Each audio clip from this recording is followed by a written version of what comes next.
राष्ट्रवादी काँग्रेसचे नेते जितेंद्र आव्हाड आपल्यासोबत आहेत. आपण त्यांच्याशी बातचीत करणार आहोत. आव्हाड साहेब, उद्यापासून अधिवेशन सुरू होते, परंतु आज ईव्हीएमच्या विरोधात एक मोठं आंदोलन आणि त्यानंतर एका मोठ्या महासभेचं आयोजन करण्यात आलं होतं. तुम्ही देखील त्या ठिकाणी उपस्थित राहिला होतात आणि मार्गदर्शन देखील केलेलं आहे. काय प्रतिक्रिया?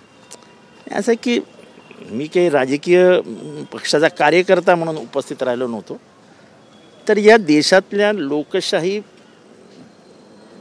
जी निर्माण करण्याची पद्धती आहे ती आहे इथली निवडणूक. आणि इथल्या निवडणूक प्रक्रियेसंबंधी जेव्हा जनतेच्या 1% जनतेच्या मनात संशय असेल तरी तो संशय ग्राह्य मानला पाहिजे. जेव्हा संशय व्यक्त केला जातो निवडणूक प्रक्रियेवरती, तेव्हा लोकशाहीवर संशय व्यक्त केला जातो, संविधानावरती संशय व्यक्त केला जातो. त्यामुळे लोकांना जर नको असेल तर ती प्रक्रिया बाजूला करायला हवी. जगात सगळीकडे EVM मशीन बाजूला केल्या गेलं किंवा काही टक्के लोकांनी संशय व्यक्त केला. इथे अधिकतर लोक संशय व्यक्त करत असताना काही जण हट्ट धरून बसले की EVM जाताच कामा नये, ह्याच्यातनं अजून संशय दृढ होतोय. आणि म्हणून EVM प्रक्रिया ही संशयास्पद आहे. जर वोटिंग मशीनमध्ये 100 मतं टाकली गेल्यानंतर 120चा हिशोब बाहेर पडतोय, तर ही 20 मतं येतात कुठनं? ह्याचं उत्तर अजून इलेक्शन कमिशन देऊ नाही शकलं. जर 100 लोकांनी 100 बटणं दाबली तर 120 मतं येतात कुठनं? म्हणजे 120 मतं आतमध्ये गेलीच नव्हती. आणि म्हणून हरियाणा उच्च न्यायालयाने जो निकाल दिला आहे, सगळं व्हिडिओ चित्रीकरण तुम्ही जाहीर करा, दाखवा, त्याच्यातनं बराच फरक पडणार आहे. तुम्ही मंचावर भाषण करत असताना अनेक वेळा असं म्हटलात की हे कुठेतरी ठिणगी आहे, भविष्यात वनवा याचा पेटेल आणि जन आंदोलन होणं गरजेचं आहे, असं देखील वारंवार मंचावरून म्हटलं. शिवाय ह्याच्यात न्याय मिळणारच नाही. राजकीय पक्षाच्या कार्यकर्त्यांनी आंदोलन करावं असं हे आंदोलनच नाही. कारण का देशातली लोकशाही जनतेच्या हातातनं खेचली जाणार आहे. जनतेचा व्यक्ती स्वातंत्र्याचा अधिकार, व्यक्त होण्याचा अधिकार मार्कडवाडीला मारले गेला ना. मूलभूत अधिकारांवर जेव्हा गदा येणार आहे ती कोणाच्या येणार आहे? ती राजकीय पक्षाच्या कार्यकर्त्यांच्यावर येणार नाही. ती इथल्या लोकशाही मानणाऱ्या 140 करोड लोकांच्या वर येणार आहे.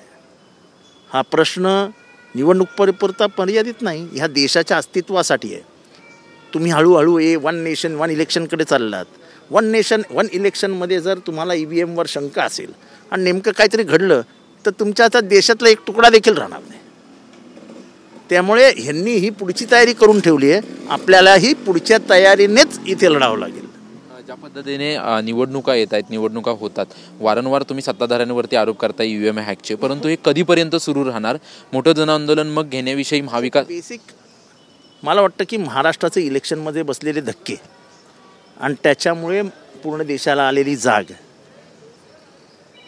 हे एक प्रमुख कारण ठरेल. कुठेतरी ठणगी पडावी लागते. हरियाणा आम्ही एवढं गांभीर्याने घेतलं नाही. खरं तर हरियाणा आणि जम्मू काश्मीर यांच्या इलेक्शन झालं तेव्हाच मी म्हटलेलं की हे जम्मू काश्मीर देऊन टाकतील आणि हरियाणा घेतील. महाराष्ट्र तेच झालं. महाराष्ट्र घेतला आणि झारखंड दिला. एखादा छोटा ससा मारायचा आणि वाघ घेऊन जायचा, तसं आहे. महाराष्ट्र घेऊन गेले.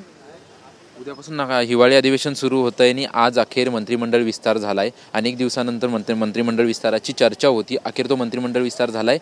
अनेक नव्यांना संधी देण्यात आलेली आहे.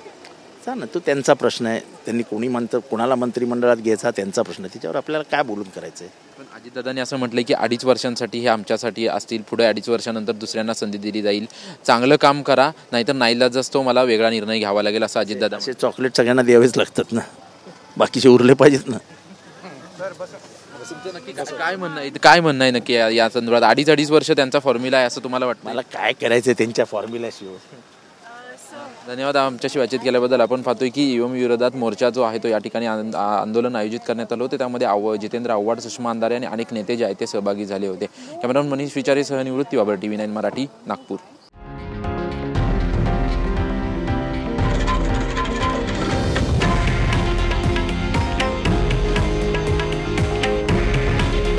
हे आहे देशातील नंबर 1 न्यूज नेटवर्क आणि आपण पाहत आहात TV9 मराठी.